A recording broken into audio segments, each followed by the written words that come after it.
안녕하십니까. 방금 소개받은 허영입니다.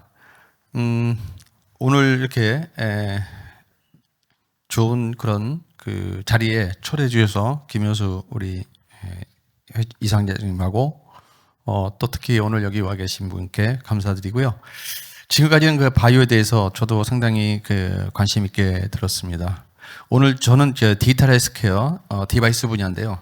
아마 바이오 분야도 아마 제가 오늘 말씀드린 내용에 대해서 조금 더 적극적으로 고민을 해 주신다면 아마 훨씬 더 기업 가치를, 기술 가치를 글로벌하게 인정받을 수 있는 좋은 기회가 되지 않을까 해서 말씀드립니다. 네, 제가 이렇게 저희 스마트로기 산업진흥재단은 22년도 전국 25개 병원의 부원장님들하고 약 40개 넘는 기업들하고 같이 상생을 하기 위한 포럼을 만들었습니다. 그래서 초대 회장은 삼성서울병원의 이규성 원장님이시고 지금은 2대 전북대병원 원장님이 수고해주고 계시고요. 연구부원장님이. 이 상생 프로의 목적은 겁니다. 많이 디바이스가 노출이 되고 많이 개발이 되고 우수한 장비들이 우리 상급병원급에서 또 피드백도 받고 또 많은 정보를 얻어서 국산 의료기기에 현재까지 점유율이 10%밖에 안 되거든요. 대충 10%입니다. 상급병원이. 그리고 1차 병원 가면 한 60% 이상이 되는데요. 이 10%가 계속 고질적으로 10% 이상이 국산 의료기기가 점유율이 올라가지 않고 있다. 그렇기 때문에 의료진과 또 이 개발자와 수요자의 서로의 그 상생을 통해서 서로 우수한 의료기기는 빨리빨리 우리 국내 대학병원의 환자 진료와 치료에 좀 쓸 수 있는 그런 모티브를 장을 만들자 해서 만든 게 상생 포럼입니다. 최근에도 이런 비대면 진료 증가와 스마트 의료기 오늘 디지털 헬스케어가 참 오늘 주제인데요. 사실 오늘 제가 조금 말씀드린 게 조금 그 현재 과거를 좀 알아야 제가 미래를 투자하는 데 있어서 기술적인 투자든지 환경적인 또 기술 경제를 올리는 데서 굉장히 필요하다고 생각해서 제가 디지털 헬스케어는 오늘 얘기를 많이 안 드리겠습니다. 시간 관계상. 결국 소프트웨어 의료기기, SMD나 SIMD라고도 얘기를 하고 있고요. 소프트웨어 의료기기, 인공지능 기반의 의료기기. 그래서 굉장히 다른 도메인으로 넘어가고 있잖아요. 디바이스들이. 이런 부분에서 우리가 과거와 현재까지 놓쳤던 점이 앞으로는 더 힘들어집니다. 그 부분 소프트웨어 의료기기, 디지털 헬스케어 기기는 무궁무진합니다. 이식성이 좋죠. 또 전 세계의 환자를 대상으로 우리가 한국에서 진료로 치료를 할 수 있는 쉽게 말하면 원격 헬스잖아요. 원격 의료, 그죠? 예.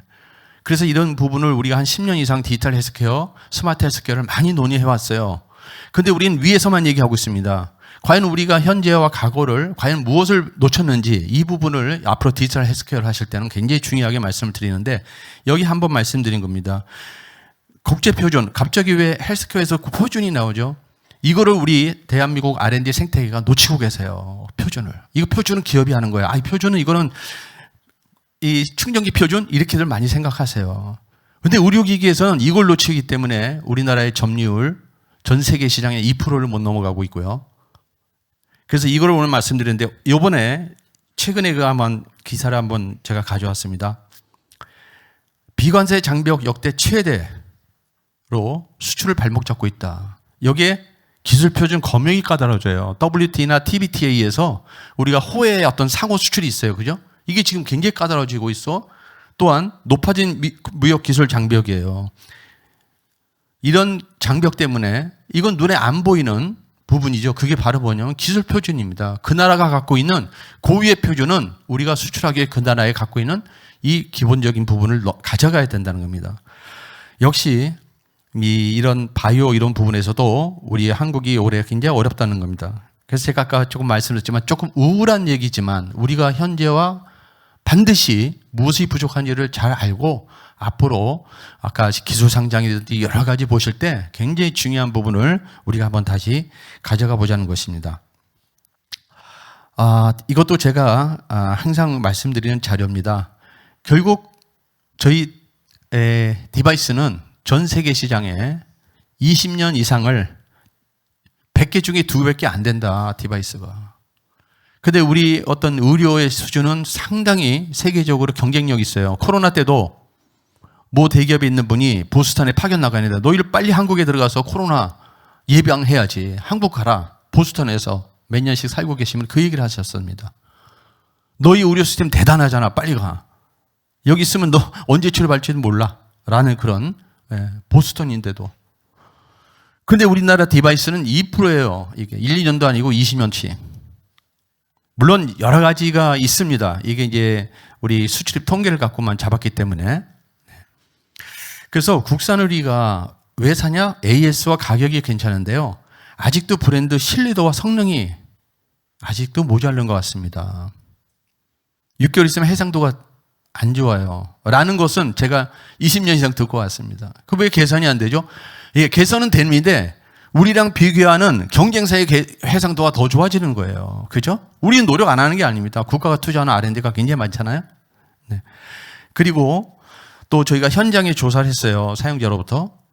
뭐 여러 가지가 있는데 가장 중요한 거 글로벌 기준을 못 맞추고 있기 때문에 네. 어떤 것이요? 설계할 때 설계 위험 관리를 몇 개 포인트를 합니다. 1000개 포인트가 만들어져야 돼요. 설계 입력 변수와 출력 변수를 검증해야 됩니다. 밸리데이션, 베리케이션을 해야 되는데 이런 부분들이 과거에는 무시가 돼도 됐었는데 코로나 이후로 이게 엄청 까다로워졌어요. 아까도 보니까 그 전 연사님 말씀하실 때 기술 경쟁력이 뭡니까? 위험 관리를 1000개 이상 설계를 할 때 반영을 시켜야 되는데 그게 글로벌 기준이에요. 합의예요. 그죠? 그게 ISO나 IEC 문서로 나옵니다. 발행이 됩니다. 그때 쫓아가서 만들려면 파이프라인을 다시 바꿔야 되잖아요. 바이오나 디바이스나 똑같은 겁니다. 특히 디지털 헬스케어에서는 이 소프트웨어 의료기가 굉장히 중요하기 때문에 그렇습니다. 보십시오. 2023년도 우리 디바이스도 2조가 넘어가는 회사들이 있었어요. 저는 30년 만에 이게 처음입니다. 조 단위로 넘어가는 메디컬 디바이스 국내 기업이 나왔다. 뭐, 오 회사는 잘 아시겠지만 메디트 회사는 업력이 한 8년밖에 안 됐어요. 여러분들 이 디바이스도 굉장히 부가가치가 높습니다. 8년, 10년도 안 된 회사 같은데요. 기술 경쟁력, 그렇다고 선도적인 혁신 의료기로 받은 건 아닙니다. 구강 스캐너라고, 오랄 스캐너라고, 이 부분은 이 3M도 그렇고요. 여러 치과 기업들이 만들어 놨었어요. 근데 우리는 보다 가볍게, 보다 선명도가 좋게, 보다 더 스캐닝한 그 해상도가 훨씬 좋게 만드는 거예요. 가격 경쟁력이 있었습니다. 그래서 많은 국가들이, 외국들이 우리 1차 기관에서도 많이 사용해 주셔서, 오우, 외국 거보다 가벼워요. 스캔하는데 1분 정도 스캔하면 상하 하기가 다 나오거든요. 3차원으로. 여기다가 컴비피티하고 연결시켜서 융합 영상을 만들어서 정확한 그러한 위치 포지셔닝과 어떤 치근 길이 같은 거를 정확하게 내주고 계시잖아요. 그래서 이것을 계속 구입을 하게 되고 우리 동남아에서도 굉장히 많이 사줬습니다. 그런데 이오플로우도 아시죠? 연석 혈당 측정하는 우리 메디컬 텍이죠. 그런데 이런 일이 일어났어요. 리콜받던 국내 의료 업체 매각 일단 제동이 걸렸어요. 물론 이거는 한편입니다. 이게 그냥 여러분들 일반적으로 공개된 기사이기 때문에 제가 말씀드려요. 여기에 보시면 제품 성능 데이터가 사전에 얻은 거가 모순된 것입니다. 그 외에도 여러 가지가 있어요. 패스트트랙에서 승인이 철회됐다든가 이것도 있고요. 그래서 결국 멋있기 시작하지만 용두사미가 되고 있습니다. 뭘 놓쳤나요? 그 안에 중요한 국제적으로 합의한 기준을 니즈를 못 맞추는 그런 설계가 들어가 있는 겁니다. 2014년도 자료인데요. 그때는 이 디지털 헬스케어 기기보다는 기존 의료기기가 제일 많았을 때입니다. FDA에서 리콜되는 가장 높은 정도를 보시면 의료기기 설계에서 표준을 준수하지 않고 있다. 리콜 상대 비중 정도는 프로세스 일구의 위험가지나 유저빌리티. 여러분들 유저빌리티 아시죠? 사용자 적합성. 네. 우리나라는 1등급부터 4등급까지 2018년도부터 이걸 의무화 시켰어요. 연차별로 적용을 시켰습니다. 사용자 적합성. 네. 이게 다 국제 표준에서 결정된 거를 우리는 국내 기업에 여러 가지 준비가 덜 됐기 때문에 이거를 늦게 적용을 시키고 있어요. 늦게라는 게 왜냐면 기업이 어느 정도 준비가 될 때까지는 바로 적용을 못 시키고 기업을 배려해서 많이 이렇게 해주시지만 이 ULBT는 이미 만들어지고 있었어요. 누가? 국제표준기구에서 IEC, ISO에서 만들고 있어요. 근데 이게 딱 발행이 되니까 우리는 적용을 해야 되는데 적용하려고 하니까 우리나라 기업들이 그거를 니즈를 못 맞춰. 그러니까 1년 후에 우리 국내에서만 선진국들은 전부 다 해외에서는 이 기준에 의해서 FDA나 CMDR을 하고 있단 말입니다. 표준은 간단합니다. 아까도 했지만 우리 배터리 표준 굉장히 편해요. 그러나 바이오에스조에 딱 들어오면 성능입니다. 성능을 이렇게 측정하십시오. 시험 방법, 제품 스펙, 기능, 펑션, 스테빌리티, 이 세 가지예요. 이 부분이 표준의 가장 중요한 겁니다. 우리나라는 시각처에 여러분들이 4등급 만드든 2등급을 만드시는 허가를 받으시잖아요. 그 허가에는 고시되어 있는 것이 있어요. 법으로. 그제? 그게 뭐죠? 기준규격이죠. 기준규격으로 사용하고 있습니다. ISO를. 근데 연구개발자는 이거 몰라요. ISO, 이거 난 문서는 모르겠고 내가 열심히 개발해서 C++ 해가지고 또 여러 가지 프로그래밍 해서 이게 돌아가면 비호가 나오지? 이제는 천만의 말씀입니다. 절대 수출이 안 돼요. 해외에서도 허가나 품질 기준으로 사용하고 있어요. 그래서 여러분들 국내 기준이 없으면 ISO, IC, AAMI, ASTM 문서를 보십니다. 그죠? 그리고 국내 기준이 없으면 여러분이 혁신오리기, 디지털오리기 만들었어요. 어떻게 합니까? 가이드라인 갖고 허가받으면 과연 가이드라인 갖고 여러분들이 품질과 성능을 해외에 보장할 수 있어요? 우리나라 물론 정부에서 만들어진 가이드라인 갖고 아닙니다. 가이드라인 말씀대로 가이드라인이잖아요. 그 안에 자세한 스펙과 시험 방법은 잘 안 들어있어요. 무슨 문서를 참조하라고 나와 있습니다. 그래서 여기 보시면은 이렇게 국제표준이나 산업표준을 갖고 고시, 기준을 만들고 있어요. 우리나라에서. 의료기 안에 이렇게 되어 있죠. 대부분의 의료기 기준격은 국제표준과 산업표준을 따르고 있는데 우리나라 산업표준은 국제 문서를 부합화시키고 있습니다. 그러면 산업표준이 100개가 돼요. KS 산업표준, 의료기 산업표준이 부합화해서 만듭니다. 그러면 고유표준 몇 개일까요? 의료기 관련된, 디바이스 관련된 고유표준은 10%도 안 됩니다. ISO를 부합화시킨다는 것은 번역을 해서 KS 문서를 만드는데 우리가 자체적으로 만드는 거, 우리가 자체적으로 만들어서 세상에 알릴 수 있는 시험 방법과 혁신 의료기, 디지털 의료기에 대한 기준 방법을 기준이에요. 시험 방법, 평가 방법, 신뢰성 측정 방법을 국제적으로 만든 거는 없습니다. 여러분들 혁신의 의료기를 만들었는데 그거에 대한 신뢰성 검증 방법이 국내에 없을 때 어떻게 하시겠어요? 미국에 수출할 수 있겠습니까? 그 큰 시장인데. 유럽에 어떻게 수출하겠어요? 우리나라에 그 혁신 의료기기가 지금 40개 넘게 혁신 의료기 지정받았습니다. 디지털 치료기가 70%, 기존 의료기가 30% 정도 될 거예요. 50 몇 개 혁신 의료기 중에서. 그 기준격이 없는데 어떻게 하실 거예요? 시각처에. 해외 FDA 수출해야 되잖아요. 수출해야 되죠. 그죠? 스탠다드는 결국 각국의 레귤레이션이에요. 근데 스탠다드는 아까 우리나라의 고유 표준이 세계 표준을, 세계를 리더해 주려면 내 제품을 세계로 가져가려면 시험 방법과 검증 방법을 만들 때 같이 가져가셔야 됩니다. 그런데 이거는 다학자 간의 협약이 필요해요. 연구자 혼자 못 만들죠. 그래서 조금만 도와주면 이렇게 쉽게 배리어를, 낭떠러지를 우리 건너갈 수 있다. 보충기 하나에 이렇게 많은 표준이 관련되어 있어요. 연구자들 이 62가 뭐고 77이 뭔지 잘 몰라요. 이게 TC가 뭐예요? 테크니컬 커뮤니티입니다. 그러면 그때 그래요? 몰라요. 시험기관이나 기업은 품질 보증팀에서 하는데 우리는 잘 모르요. 모르는 분이 많다는 말씀이지 다 모르는 건 아닙니다. 여기 말씀 보십시오. 산업표준, 한국 산업표준인데 KS하고 IC 62494예요. 62494를 누가 만들었냐? 국제적으로 독일, 미국, 캐나다에서 만들었어요. 이걸 번역해서 우리가 부합화시켜서 KS를 만들어 놓고 여러분들이 만약에 기준격이 없으면 이 문서를 읽어봐야 되는데 나는 IC, ISO 그냥 원본을 볼게. 혁신 의료기는 여기 없으면 또 기준격이 없으면 어떻게 하시겠어요? 다시 시험 방법을 만들어서 여러분들이 객관적으로 공익적으로 입증을 해야 돼요. 혁신의료기 개발하라고 기업 던져주니까 이것이 시장에 산업화가 안 되고 있는 겁니다. 보십시오. 하나의 이 표준을 넘기면 측정을 위한 주파수 범위는 100에서 300Hz, 3kHz를 넘어가면 안 된다. 이 범위가 나와야 됩니다 하고 여기 써져 있어요. 그런데 연구자들은 이 3kHz 정도는 알겠지만 이하면 이거를 어떻게 평가해야 될지, 어떻게 요거 3kHz를 만들었지, 이런 것들을 연구자들이 같이 해주셔야 됩니다. 그래서 결국 20년 전에도 연구와 개발은 난 R&D에 대부분이 R을 많이 하고 계세요. D는 이건 기업 몫이야. 이제는 R과 D가 분명하게 협업을 해 주셔야 됩니다. 다행히 정부에서 2020년도 우리가 이 표준을 국가연구개발 사업을 하시는 분들은 논문 특허 외에 표준을 성과지표로 인정을 해 주셨어요. 작년에 저희 주위에서도 와 CS 가서 혁신형 받았어.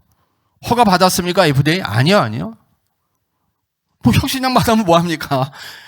비의료기든 의료기든 헬스케어 제품은 신뢰성이 있어야 될 거 아닙니까? 그죠? 네. 혈압을 여기서 재니까 집에서 재니까 내가 보니까 이게 혈압이 나는 원래 뭐 110에 70인데 이거 재니까 80에 얼마가 나와. 어떻게 합니까? 병원에 가서 안정장치해서 심장과 똑같은 위에서 재잖아요. 병원 가야 신뢰가 되지 않습니까?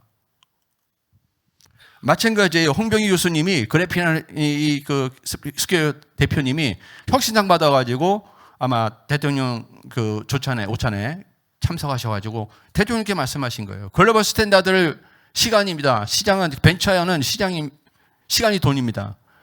가이드라인이 없어가지고 신약을 만드는데 가이드라인이 없어요. 어떤 측정을 어떻게 하십시오 하는 프로토콜이 없어요. 미국 가야 되니까 이걸 좀 만들게 해주십시오. 이걸 만들어 주십시오. 올해 조성한 아주 진짜 지금부터는 좋은 말씀 행복한 말씀 드리겠습니다. ISO 스탠다드 그 총 회장으로 현대모비스 출신 조 회장님이 여기 밑에 보십시오. 국가 R&D 예산도 글로벌 표준으로 바뀌어야 됩니다. AI가 생기고 디지털 헬스케어가 생기는 것을 제가 더 덧붙인다면 지금이 기회입니다. 지금까지 했던 그 패턴은 잊어버리시고 이제는 여러분들이 레프리가 되셔야 됩니다. R&D만 하시면 절대 안 돼요. R&D 하니까 20년 동안 2%밖에 시장을 한국 브랜드가 못 가져가잖아요. 저는 19년도에 저희 재단에서 23년도 국제총회 하나를 기술올림픽을 한국에 유치해놓고 4년 전에 여기도 오주석 교수님 와 계시는데요. 이러한 스타디 그룹을 만들어서 우리 기술올림픽 선수를 만들자 빨리. 그래서 이렇게 SG를 만들어서 국제표준을 갖지 국가표준을 갖지. 그리고 국가표준만 만들면 대한민국이 어느 날 보니까 선진국이 됐잖아요. 우리 KS를 갖고 가서 ISO 문서를 만들자.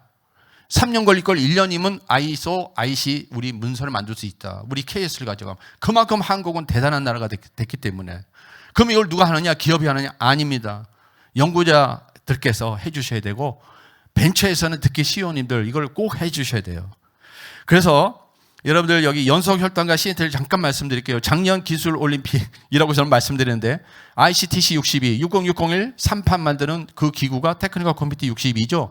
62에서 작년에 한국에서 총회를 유치해가지고 아날로그 엑스선 튜브를 반도체 튜브로 만들어진 CNT, 우리 애트리, 캐리, 표준과학연구원도 포함되지는 모르겠는데 이걸 한 10년간 했지만 상용화를 우리가 먼저 했었는데 엑스레이 업체 중에 나스닥 상장해 있는 업체가 이 국제표준위원이 우리 CNT 엑스레이의 부하 특성 곡선을 이렇게 시험 방법을 해야 됩니다. 라고 했더니 오케이.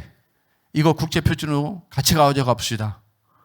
그래서 지금은 나스닥 상장한 기업과 우리 벤처 기업이 같이 일렉트로 필드라는 이 대표가 지금 국제표준 전문가 돼서 이 제안한 발표를 갖고 가고 있고요. 연석혈당은 여러분 아시죠? 이미 우리나라에 아마 10년 전에 다국적 기업들이 연석혈당 그 패치형을 가져와서 많이 실증을 했었어요. 그 연석혈당은 그들만의 선진국 그 기업들이 만든 그 연석혈당의 사실상 표준을 갖고 있었죠.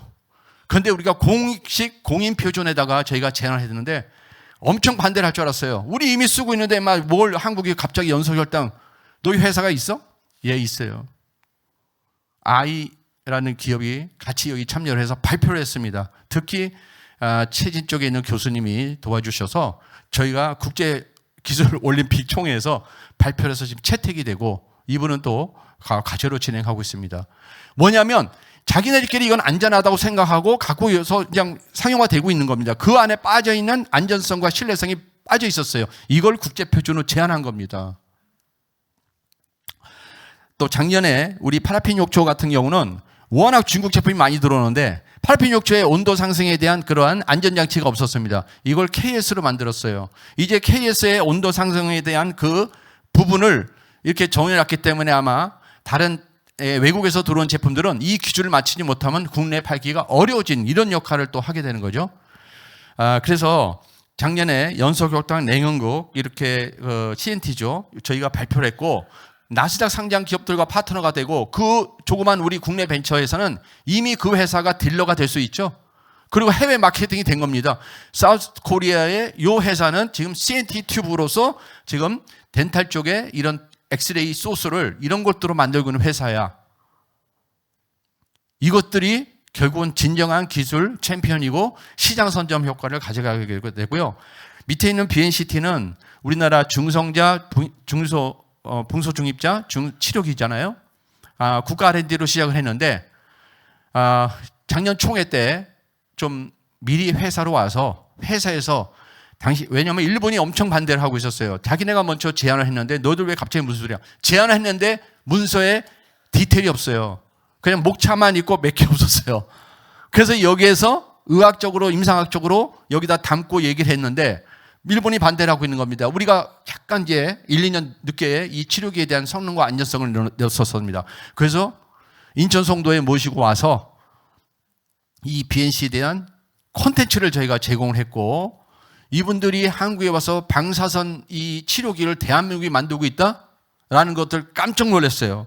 이 현장에 이 TC62 총회 최와 국내외 표준위원들 시각처에서도 참석을 해주셨죠. 왜냐하면 이게 국제총회를 한국에서 했을 때인데. 그래서 BNCT에 가서 우리 관련된 그동안 40년 우리 의학원과 원자력 연구소에서 그동안 많이 연구했던 내용들을 여기서 소개도 해드리고 현장을 가서 보고 지금 우리가 오히려 일본보다 더 좋은 위치에서 저희들이 국제회의를 화상으로 진행해가면서 진정한 우리 방사선 치료기의 강국으로 지금 나서고 있습니다. 네. 그래서 국제표준 비관세 장벽 그리고 중소기업들이 브랜드를 올리시려면요 국제표준을 가면 그들의 참여하는 여러 국가대 그분들이 여러분들 제품이나 여러분들의 기술의 딜러가 되고 여러분들의 브랜드가 돼서 국제적으로 시장의 선점, 해외 시장 선점 효과에 굉장히 큰 역할을 하게 됩니다. 여러분들 뭐 앞에서도 아까 굿팀이 있어야 됩니다. 그죠? 네, 여러 가지 뭐 투자에서도 말씀해 주셨지만 저는 이 레귤레터리 스트래티지는 무역 장벽을 뛰어넘는 그들만이 갖고 있는 고유의 권한이에요. 해외 수출을 위해서는 이러한 레귤레터리 쪽에 일찍부터 여러분들이 개발 초기부터 같이 특히 디지털 헬스 쪽은 기존의 어떤 제조보다는 소프트웨어 의료기기가 굉장히 비중이 높기 때문에 이거는 전 세계적으로도 선진국들도 지금 시작하는 단계입니다. 인공지능 의료기기도 시작하는 단계예요. 여기에 대한 신뢰성, 여기에 대한 어떤 평가 방법, 의료기기에 대한 평가 방법들은 시작하는 단계입니다. 또 우리나라는 IMT-DRF라는 시각처가 10대 규제 당국자 포럼에 들어가 있어요. 한국이. 그리고 또 AI가 의장국이 돼 있어서 여러분들 디지털 치료기기 이런 부분들은 이제 R&D는 정말 전 세계적으로 R&D 이쪽 분야는 굉장히 많이 하고 있지만 우리는 남들이 안 갖고 있는 우수한 임상연구, 우수한 인력 아마 이 레귤레터리만 우리가 선정을 한다면 진정한 우리 바이오 디지털 헬스케어 기기 쪽의 시장은 아마 세계 3위 안에 들어가는 그러한 강국이 될 것으로 기대합니다. 경청해 주셔서 감사합니다.